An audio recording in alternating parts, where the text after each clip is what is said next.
ಪ್ರಜ್ವಲ್ ರೇವಣ್ಣ ಅವರಿಗೆ ವಿಷಯದಲ್ಲಿ SIT ಮೇಲೆ ತನಿಖೆ ಇತ್ತಲ್ಲ, ಅಂದರೆ ನಿಮಗೆ ವಿಶ್ವಾಸ ಇರಲಿಲ್ವಾ? ಇತ್ತಲ್ವಾ?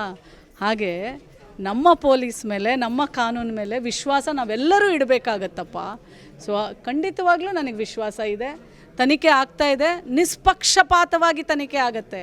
ಇಲ್ಲಿ ಯಾವುದೇ ಥರದ್ದು ಯಾರದೇ ಒಂದು ಪ್ರಭಾವಕ್ಕೆ ಒಳಗಾಗೋದು ಅದೆಲ್ಲ ಏನೂ ಇಲ್ಲ. ಆಮೇಲೆ ಮಾಡ್ತಾ ಇದ್ದಾರೆ, ನಾವು ಕಾದು ನೋಡಬೇಕು. ಅಲ್ಲ, ಅಫ್ಕೋರ್ಸ್ ಆಧುನಿಕ ತಂತ್ರಜ್ಞಾನವನ್ನು ಉಪಯೋಗ ಮಾಡೋದ್ರಲ್ಲಿ ಎರಡನೇ ಮಾತೇ ಇಲ್ಲ. ಅವರು ಎಲ್ಲ ಕ್ರಮಗಳನ್ನು ತಗೊಳ್ತಾರೆ. ಯಾವುದೇ ಥರ ಸಾಕ್ಷಿ ನಾಶ ಆಗದೇ ಇರೋಂಗೆ ಪ್ರತಿಯೊಂದು ಮಾಡ್ತಾರೆ. ಯಾಕೆಂದರೆ ನಂತರ ಅವರು ಉತ್ತರ ಕೊಡಬೇಕಾಗತ್ತಲ್ಲ. ಈ ಥರ ಒಂದು ತನಿಖೆ ಮಾಡೋ ವಿಧಾನ ಇದ್ದಾಗ ಹೊಸ ತಂತ್ರಜ್ಞಾನವನ್ನು ಅವರು ಉಪಯೋಗ ಮಾಡಲಿಲ್ಲ ಅಂದರೆ ನಂತರ ಅವರು ಅದಕ್ಕೆ ಉತ್ತರ ಕೊಡಬೇಕಾಗತ್ತೆ. ಸೊ ಹಾಗಾಗಿ ಭಾಳ ಎಚ್ಚರಿಕೆಯಿಂದ ತನಿಖೆ ಆಗ್ತಾ ಇದೆ. ವಿಶ್ವಾಸ ಇಡೋಣ. ಸತ್ಯ ಅಸತ್ಯ, ನ್ಯಾಯ ಅನ್ಯಾಯ ಎರಡರ ಮಧ್ಯೆ ಕಾದು ನೋಡಬೇಕಷ್ಟೆ. ಹೌದು, ಅದೆಲ್ಲ ಮಾಧ್ಯಮದ ಮುಖಾಂತರ ನಾವು ಗೊತ್ತಾಗ್ತಾ ಇರೋದು.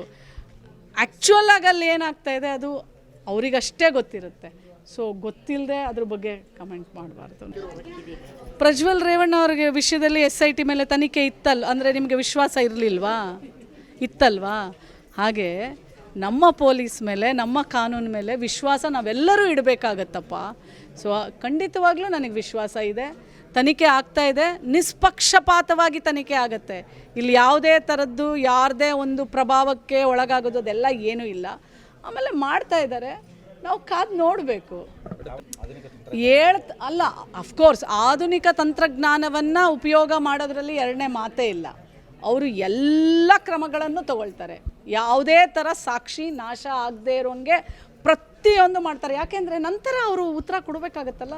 ಈ ಥರ ಒಂದು ತನಿಖೆ ಮಾಡೋ ವಿಧಾನ ಇದ್ದಾಗ ಹೊಸ ತಂತ್ರಜ್ಞಾನವನ್ನು ಅವರು ಉಪಯೋಗ ಮಾಡಲಿಲ್ಲ ಅಂದರೆ ನಂತರ ಅವರು ಅದಕ್ಕೆ ಉತ್ತರ ಕೊಡಬೇಕಾಗತ್ತೆ. ಸೊ ಹಾಗಾಗಿ ಭಾಳ ಎಚ್ಚರಿಕೆಯಿಂದ ತನಿಖೆ ಆಗ್ತಾ ಇದೆ. ವಿಶ್ವಾಸ ಇಡೋಣ. ಸತ್ಯ ಅಸತ್ಯ, ನ್ಯಾಯ ಅನ್ಯಾಯ ಎರಡರ ಮಧ್ಯೆ ಕಾದು ನೋಡಬೇಕಷ್ಟೆ. ಹೌದು, ಅದೆಲ್ಲ ಮಾಧ್ಯಮದ ಮುಖಾಂತರ ನಾವು ಗೊತ್ತಾಗ್ತಾ ಇರೋದು. ಆ್ಯಕ್ಚುಯಲ್ ಆಗಿ ಅಲ್ಲಿ ಏನಾಗ್ತಾ ಇದೆ ಅದು ಅವರಿಗಷ್ಟೇ ಗೊತ್ತಿರುತ್ತೆ. ಸೊ ಗೊತ್ತಿಲ್ಲದೆ ಅದ್ರ ಬಗ್ಗೆ ಕಮೆಂಟ್ ಮಾಡಬಾರ್ದು. ಪ್ರಜ್ವಲ್ ರೇವಣ್ಣ ಅವರಿಗೆ ವಿಷಯದಲ್ಲಿ SIT ಮೇಲೆ ತನಿಖೆ ಇತ್ತಲ್ಲ, ಅಂದರೆ ನಿಮಗೆ ವಿಶ್ವಾಸ ಇರಲಿಲ್ವಾ? ಇತ್ತಲ್ವಾ? ಹಾಗೆ ನಮ್ಮ ಪೊಲೀಸ್ ಮೇಲೆ, ನಮ್ಮ ಕಾನೂನು ಮೇಲೆ ವಿಶ್ವಾಸ ನಾವೆಲ್ಲರೂ ಇಡಬೇಕಾಗತ್ತಪ್ಪ. ಸೊ ಖಂಡಿತವಾಗ್ಲೂ ನನಗೆ ವಿಶ್ವಾಸ ಇದೆ. ತನಿಖೆ ಆಗ್ತಾ ಇದೆ, ನಿಷ್ಪಕ್ಷಪಾತವಾಗಿ ತನಿಖೆ ಆಗುತ್ತೆ.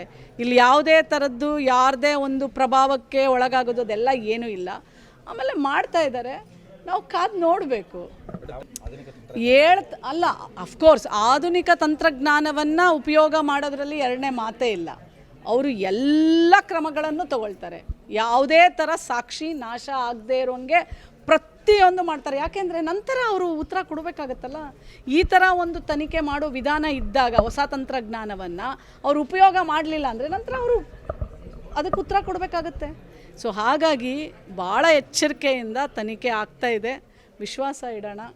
ಸತ್ಯ ಅಸತ್ಯ, ನ್ಯಾಯ ಅನ್ಯಾಯ ಎರಡರ ಮಧ್ಯೆ ಕಾದು ನೋಡಬೇಕಷ್ಟೆ. ಹೌದು, ಅದೆಲ್ಲ ಮಾಧ್ಯಮದ ಮುಖಾಂತರ ನಾವು ಗೊತ್ತಾಗ್ತಾ ಇರೋದು. ಆ್ಯಕ್ಚುಯಲ್ ಆಗಿ ಅಲ್ಲಿ ಏನಾಗ್ತಾ ಇದೆ ಅದು ಅವರಿಗಷ್ಟೇ ಗೊತ್ತಿರುತ್ತೆ. ಸೊ ಗೊತ್ತಿಲ್ಲದೆ ಅದ್ರ ಬಗ್ಗೆ ಕಮೆಂಟ್ ಮಾಡಬಾರ್ದು.